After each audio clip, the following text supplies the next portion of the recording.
Donc vous avez tous vu vendredi que M. Fagot, maire de Besançon, a signé à la Trump un nouvel arrêté qu'il dit être un arrêté contre la mendicité agressive et l'ivresse sur la voie publique. Alors déjà, on peut se poser la question de pourquoi il prend cet arrêté, puisqu'il faut quand même lui rappeler que dans la loi, le code pénal prévoit déjà des dispositifs législatifs quand il s'agit de faire face à des agressions, à de l'ivresse sur la voie publique, etc. Donc, quel besoin avait-il de signer à nouveau un arrêté, si ce n'est de vouloir faire de la communication et de vouloir à nouveau brosser dans le sens du poil un électorat de droite et d'extrême droite qui attend le tout sécuritaire à Besançon. L'objectif de cet arrêté, c'est en réalité de la stigmatisation et de la relégation. Alors il nous dit que ce n'est pas un arrêté anti-mendicité, or c'est le cas, puisque si vous avez la curiosité d'aller voir l'arrêté qui a été publié aujourd'hui, eh bien vous constaterez qu'il s'agit en effet de criminaliser l'occupation prolongée sur les voies publiques, qu'elles soient accompagnées ou non de sollicitations. Et donc, ce qu'il est en train de criminaliser, c'est les stations debout, assis ou allongés. Donc on est véritablement dans le cadre d'un arrêté anti-mendicité. Et ce qu'il propose, et là je vous invite aussi à regarder l'interview qu'il a donnée vendredi, c'est assez intéressant, puisqu'il propose une amende de 150 €, pourquoi pas 6 mois de prison, et il dit aussi qu'il faudra exfiltrer les personnes concernées des rues concernées. Donc ça veut dire qu'il veut déplacer les gens et il considère qu'il y a des personnes qui ne devront plus être dans le centre-ville. Nous ne voulons pas d'un centre-ville vitrine. Nous voulons une ville solidaire, une ville humaine, une ville vivante, une ville fidèle à ses traditions et à son histoire. Et rappelons également, et ça il l'a encore dit au conseil municipal jeudi dernier, qu'il a dans son viseur la boutique Jean Antide. Et moi je voudrais profiter de ce moment pour rappeler toute notre solidarité et notre soutien à tous les travailleurs sociaux. Nous serons à vos côtés durant ce mandat et après nous serons avec vous.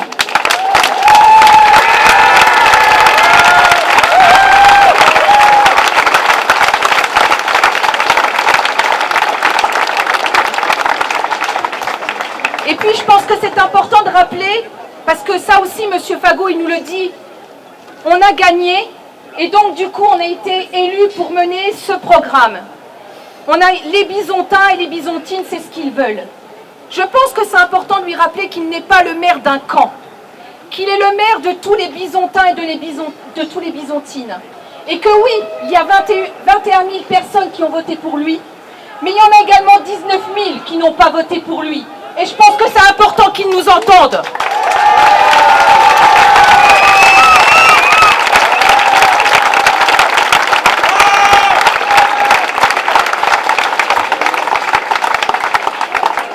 Alors je voudrais vous dire, comptez sur nous pour ne rien lâcher.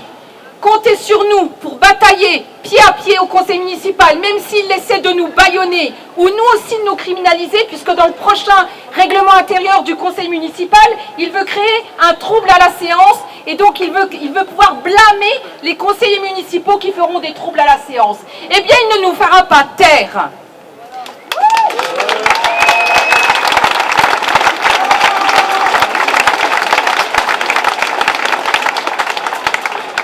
Mais je voudrais finir là-dessus et ensuite donner la parole à mes camarades de l'opposition.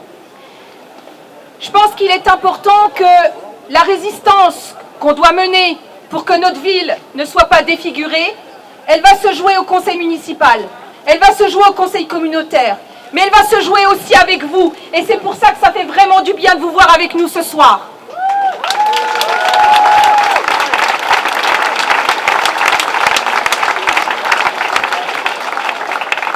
Je voudrais vous vous dire aussi qu'on ne va pas laisser faire avec cet arrêté de la honte. En 2018, on s'est mobilisé et on a fait un recours. Et là, on va étudier aussi la possibilité de faire un recours au tribunal administratif.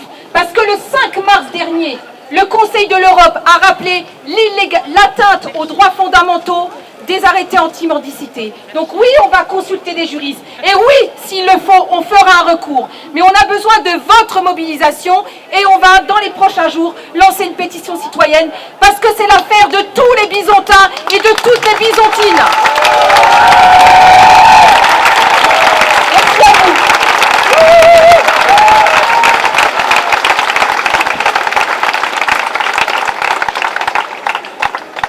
Donc, merci beaucoup vraiment d'être aussi nombreux aujourd'hui présents contre cet arrêté-là. Il y a beaucoup de choses qui ont été dites, mais je pense qu'il faut après regarder simplement le... Pas de souci, plus fort. Je pense qu'il faut aussi simplement regarder une chose, c'est l'aspect humain qu'il y a derrière tout ça. Parce que là, on parle beaucoup de personnes, on parle beaucoup d'arrêtés, etc. Sauf que derrière ça, il y a des personnes. Des personnes qui ont des parcours extrêmement complexes. Des personnes qui sont sorties de l'ASE, des personnes qui sont dans des situations où elles ont connu un certain nombre de violences. Quand on est dans la rue, quand on fait la manche, quand on fait de la mendicité, c'est pas un choix. On fait pas ça par plaisir. Et le fait de choisir de faire ça, c'est criminaliser la pauvreté. Mais la véritable logique qu'il y a derrière ça, et je pense qu'il faut qu'on le dise, c'est que l'objectif de la majorité actuelle, c'est de créer des quartiers cartes postales. Il y a une vieille histoire, il y a très très longtemps, dans la Russie impériale, il y avait un ministre qui s'appelait Potemkin. Qu'est-ce qu'il faisait? Il voulait faire que l'impératrice de Russie ait l'impression que tous les villages sont hyper beaux. Donc qu'est-ce qu'il faisait? À chaque fois que l'impératrice venait, il virait tous les pauvres. On appelait ça les villes Potemkin. Ah ben c'est ce que veut faire M. Macron, c'est faire des quartiers Potemkin. C'est pareil.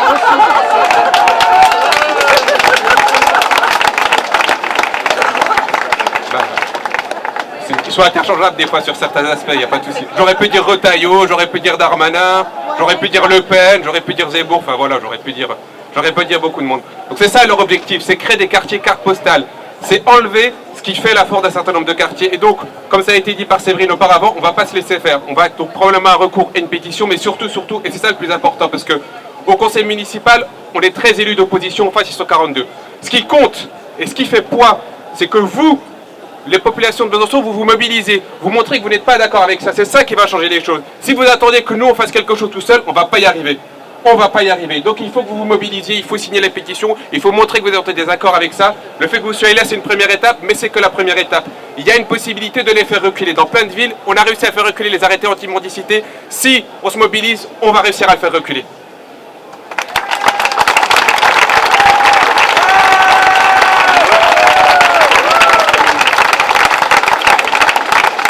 Je rejoins tout ce qui a été dit. Merci déjà d'être là, puisque la question qui se pose, notamment à travers cet arrêté, mais on voit que d'autres décisions participent de cette logique, c'est quelle ville nous voulons.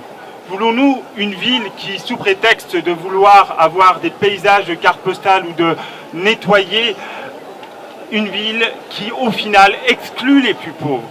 Une ville qui, au final, fait que quelques-uns n'ont plus la possibilité de rester dans cette ville pleinement? Est-ce qu'on a une ville où il y a des super citoyens et d'autres qui ne le sont pas? C'est ça la question qui se pose. C'est une question de dignité humaine, une question de solidarité.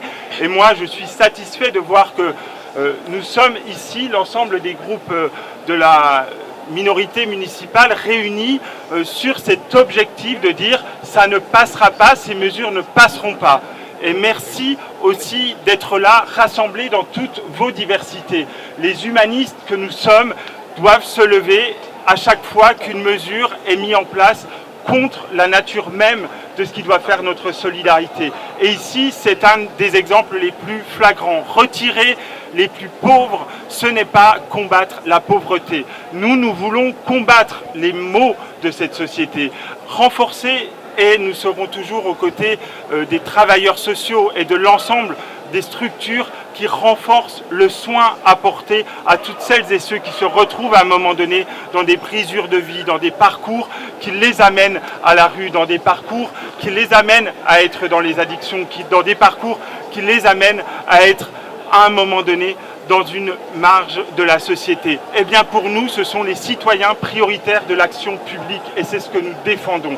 Et donc les moyens, au-delà de cet arrêté que nous allons contester et que nous allons contester partout où nous le pouvons devant la justice, après à travers la mobilisation citoyenne, c'est aussi le renforcement des budgets pour l'action sociale qui doit être actée. Et aujourd'hui, on ne peut qu'être inquiet à travers cette mesure de voir que c'est sur le social, c'est sur les acquis que nous avons patiemment nous sommes mobilisés pour les avoir, qui sont aujourd'hui remis en cause. Et donc la mobilisation, elle va au-delà de cet arrêté, c'est la première des mesures, mais soyons le plus attentifs possible pour que la solution soit apportée aux plus vulnérables de notre société.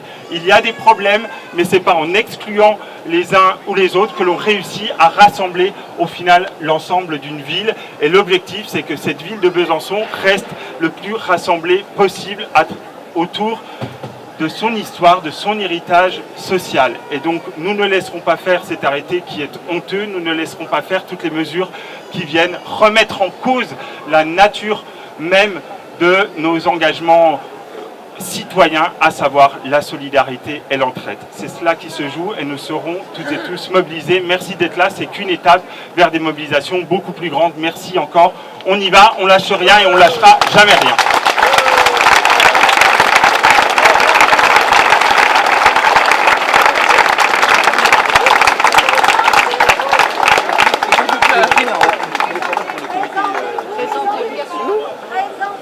Alors moi j'étais Anthony Poulain, je suis élu d'opposition et je suis membre du groupe des écologistes où on est tous présents. Écologistes, Génération. Et ici on a Asni Alem qui est communiste et Séverine Léziès de la France Insoumise. Et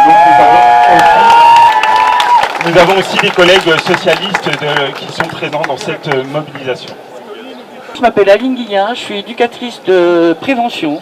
Et j'ai travaillé de 2007 à 2017, rue Battant, dans le quartier du centre-ville, avec les publics exclus, les publics SDF. Nous nous adressions exclusivement aux jeunes entre 18 et 25 ans.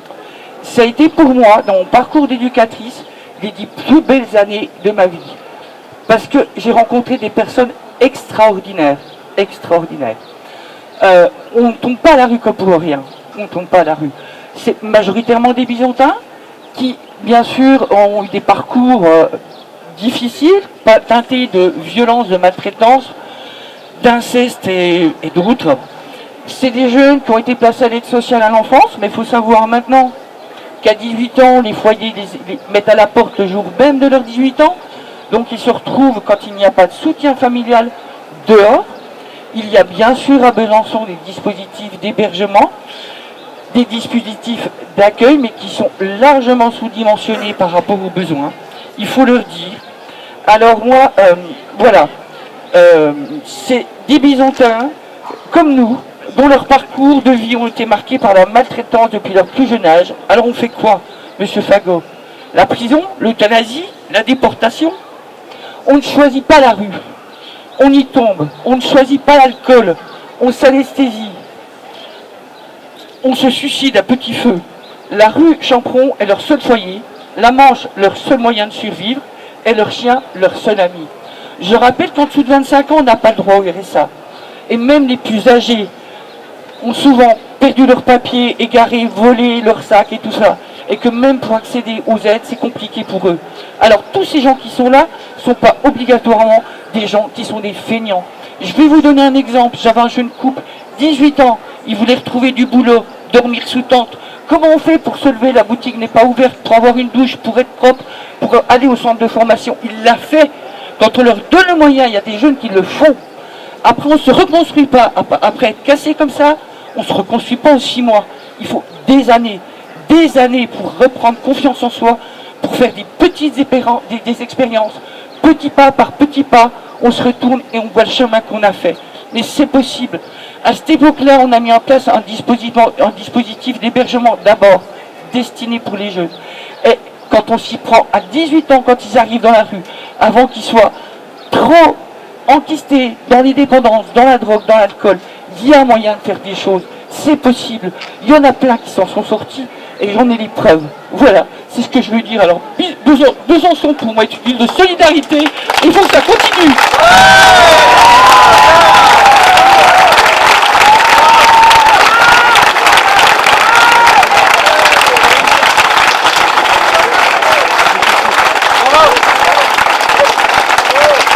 Bonjour.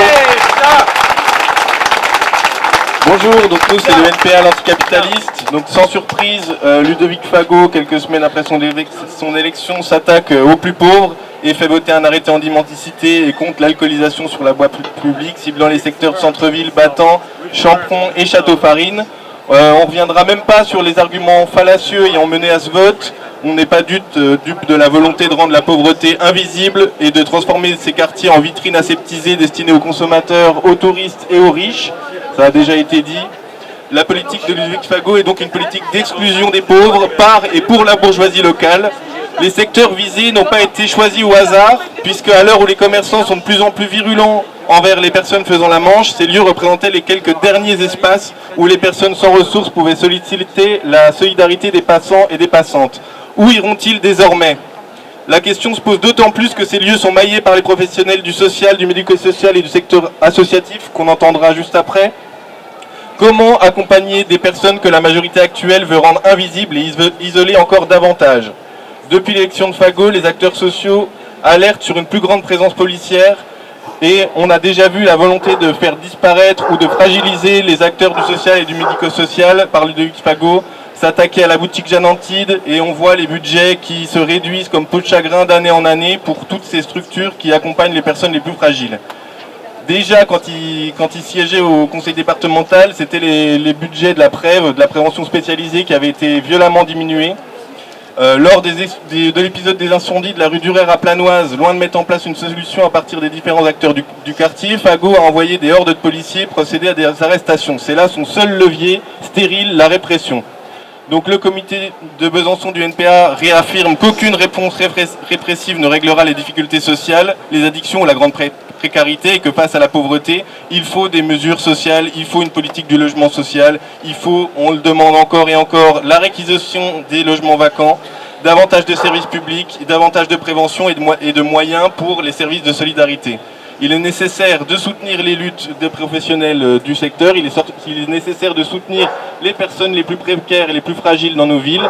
Et en effet, ça ne se fera pas que au conseil municipal, ça se fera dans les luttes, ça se fera dans la rue et ça se fera collectivement. Et Besançon n'est pas et ne sera jamais une vitrine pour la bourgeoisie. Merci.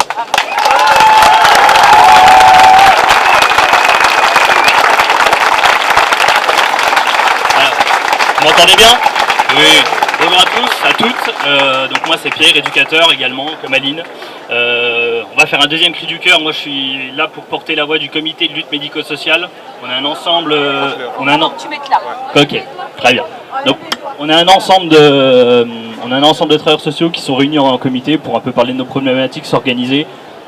Pour les autres travailleurs sociaux qui sont présents ici, qui ont envie de se réunir un petit peu, de réfléchir ensemble, bah voilà, on a une petite banderole là, les camarades qui sont là. On a une conversation WhatsApp qui commence à être bien fournie avec beaucoup de monde. Donc, merci. Donc le comité de lutte médico-sociale exprime son indignation suite à l'annonce de l'arrêt municipal anti-mendicité et exprime son soutien aux personnes concernées. Monsieur le maire souffle sur des braises résultant d'un feu alimenté par les politiques néolibérales et antisociales qu'il soutient. Pompier pyromane, qui d'une main soutient ce type de politique, notamment dans son mandat au département, ça a été évoqué ici, en supprimant des moyens de prévention spécialisés, en s'attaquant au RSA ou autres joyeusetés. De l'autre, eh bien, il prétend œuvrer pour la paix sociale en signant cet arrêt, discriminant les personnes consumées par ces mêmes orientations politiques.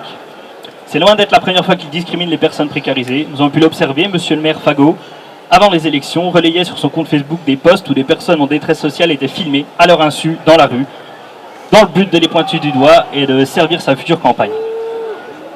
Pour nous autres professionnels de l'insertion sociale, ces personnes ne sont pas de simples silhouettes indésirables. Ce sont des citoyens dont on connaît le nom, qui nous ont partagé leur histoire, des épreuves qu'ils ont subies, épreuves qui les ont abîmés, avec qui nous faisons un bout de chemin pour les accompagner. Du mieux que nous pouvons, avec de moins en moins de moyens et de soutien. Lorsqu'il s'agit d'accompagnement social, de vie abîmée, il n'existe pas de solution simple et expéditive. Si c'était le cas, on s'en priverait pas. Oui, sortir de la fournaise de la précarité prend du temps, beaucoup de temps, des moyens et surtout du soutien. À cet incroyable défi, la municipalité répond avec la menace d'une nouvelle annonce, une brûlure de plus à barrer. Bravo à vous. Cet arrêté nous indigne et nous soutenons les citoyens concernés, ces hommes, ces femmes et enfants stigmatisés par ce type de politique. Citoyens, que ferons-nous lorsque le brasier néolibéral n'aura plus de charbon pour l'alimenter ?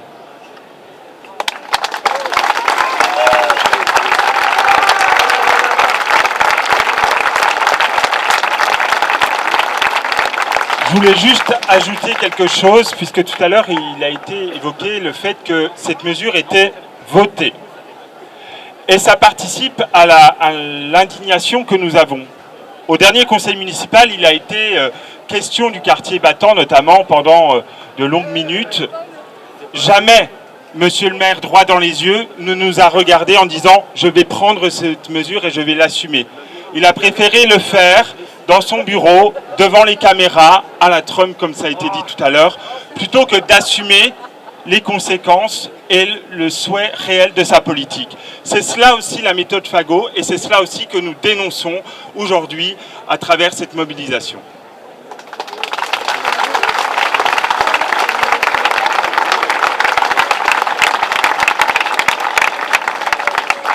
Je vous rappelle simplement que pendant la campagne électorale, il a dit haut et fort qu'il serait le maire de la sécurité. Et je lui ai répondu qu'en fait, on était sûr que s'il était maire, il serait le maire de l'insécurité sociale.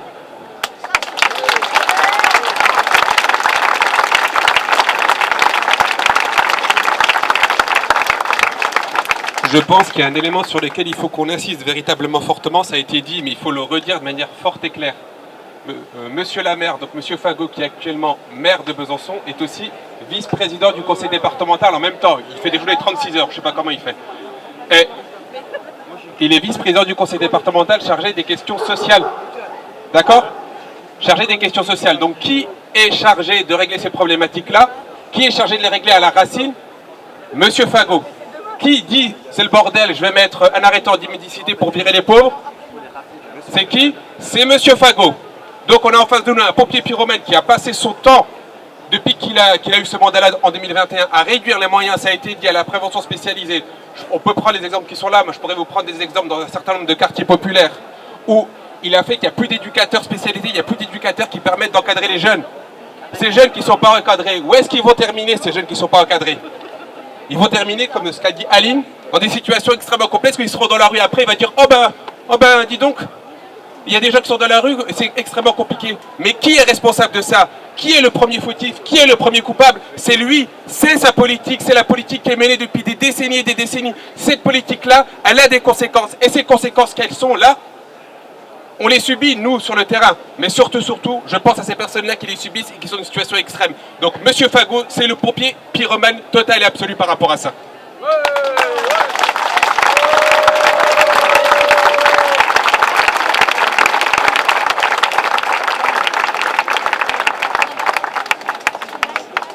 Alors moi j'ai juste envie de donner des exemples concrets parce que c'est pas juste un arrêté, c'est pas juste un papier qui a été signé. Je vais donner des exemples extrêmement précis. J'ai la chance d'avoir un appartement à Battant depuis plus de 20 ans maintenant, de ne jamais avoir subi la moindre agression de quiconque, ni aucun SDF, ni personne d'autre. Et je voudrais signaler que depuis la signature de cet arrêté anti-mendicité, j'ai vu dimanche matin au marché depuis ma fenêtre Jean-Mi se faire encercler par la police nationale. Et hier soir, à 22 h, un homme a été embarqué avec son chien, alors que sa compagne hurlait et pleurait pour garder le chien, et qu'ils ne lui l'ont pas laissé, ils l'ont emmené à la fourrière. Donc ce ne sont pas que des mots, ce sont des actes aussi, et c'est directement en marche.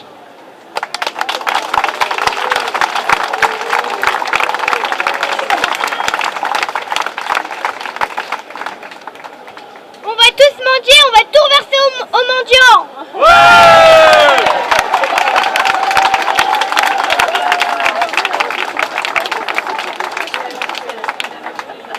Alors on a le micro ouvert si vous avez envie de venir partager quelque chose, un témoignage. Je pense que c'est important aussi qu'on soit tous ensemble et qu'on se serre les coudes parce que oui, on en a pris pour 7 ans mais on ne va pas lâcher. Et quelque part, vous savez, il y a 13 élus d'opposition. mais ça peut paraître très faible. Mais vous savez, quand on siège face à Ludovic Fago, on pense à vous tous et toutes. Et en réalité, vous nous donnez de la force et c'est pour ça que c'est important que vous soyez là ce soir. Merci.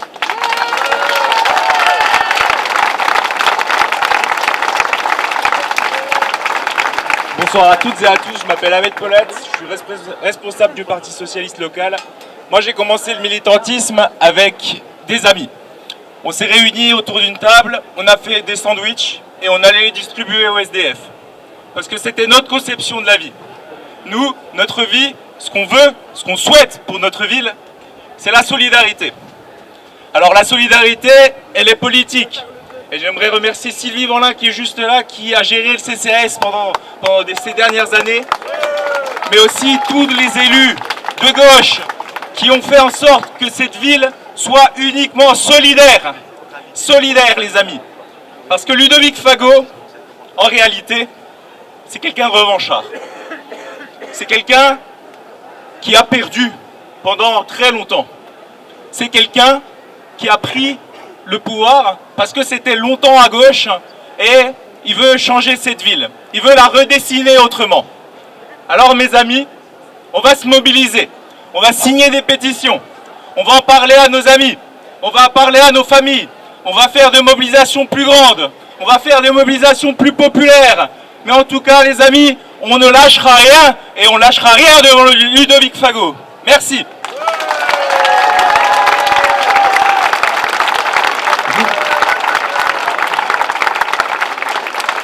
Juste, on lâchera rien. En fait, on sait cet arrêté anti-mendicité sur lequel il joue avec les mots, c'est vraiment une crevure. Il joue avec les mots. Cet arrêté anti-mendicité, c'est une abjection politique. Alors, juste à la suite de Pierre, c'est quand même important parce que, à mon sens, à notre sens, il faut le condamner. Il y aura peut-être des procédures. Alors, je parle au nom du. Je parle au nom. C'est un peu horizontal. Donc il y a un comité de lutte des professionnels du social et du médico-social qui s'est créé en septembre dernier, qui effectivement s'est mobilisé dans le cadre de la municipale. On avait peur, on craignait effectivement l'arrivée de M. Fago et on voit effectivement que c'est dangereux. Dans ce collectif, il y a des syndiqués et des non-syndiqués. Effectivement, Pierre l'a dit, il y a un groupe WhatsApp, il y a une banderole, il y a pas mal de gens. Et pour nous, en fait, la résistance, elle commence maintenant. Elle commence avec les professionnels, elle commence avec l'ensemble des citoyennes et citoyens, et aussi avec toutes les personnes concernées. Dans le secteur du social et médico-social, on travaille effectivement avec des personnes qui sont en général fragilisées, qui ont besoin d'accompagnement. Dans le secteur du handicap, évidemment dans le secteur de la précarité. Donc cet arrêté, il faudra absolument qu'on arrive à le faire gicler. Ça s'impose, mais pour ça, il faudra effectivement aussi qu'on soit mobilisé. Donc vraiment, suite à ce que disait Pierre, je vous invite vraiment déjà les professionnels, l'ensemble des professionnels. On a du mal quelquefois à se fédérer, on a du mal à se retrouver. Je vous invite vraiment effectivement à ce qu'on puisse se retrouver, qu'on continue à débattre et aussi à construire les différentes formes de mobilisation qui s'imposent. Donc aujourd'hui, la résistance, elle commence et nous, on va s'y coller. Ouais.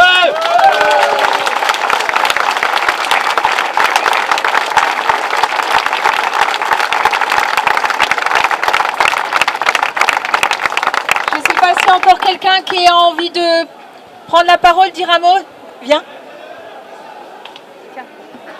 Je me permets, concernant, une de vos collègues a pris la parole tout à l'heure, concernant un chien qui a été embarqué hier, un sans-abri. Il est actuellement à la Fourrière. Le propriétaire, c'est Francky. Il fait la manche devant le Monoprix à l'heure actuelle. C'est quelqu'un de très bien. Et il est en vraie détresse sociale à l'heure actuelle, il n'est pas bien du tout. Dans l'espoir qu'on récupère le chien, la police demande 70 €, demain ce sera 80 et après-demain 90.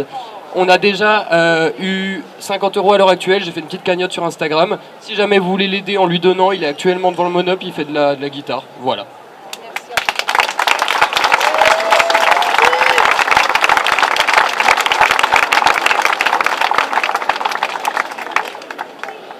On va arrêter là pour ce soir. On vous remercie vraiment beaucoup d'être là, d'être mobilisés. Ça fait chaud au cœur.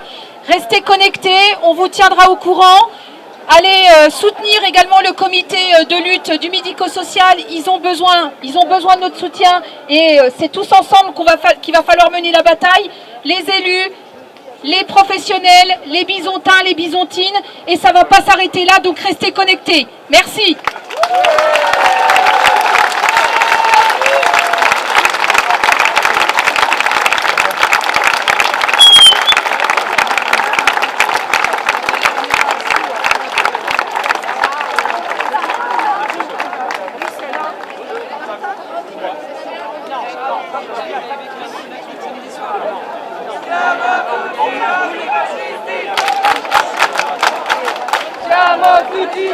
fascistes.